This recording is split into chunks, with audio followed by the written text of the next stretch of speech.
Şüllü gidin Akçayar, şüllü gidin Akçayar. Allah karar kavrimi, dağla taşlar çekebilmem benim çekin cevrimi, cevrimi. Ey pempenin il vermem, kaçıp görmem doğrumu. Bütün akşam düşündüm, uyuyaminim huşumda. Gördüm seni karşımda, yetirdin Akçayar'ı. Min dağay,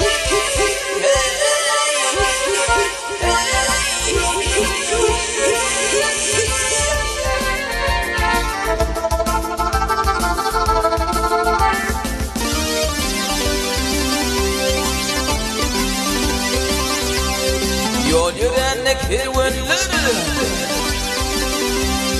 yol yüren.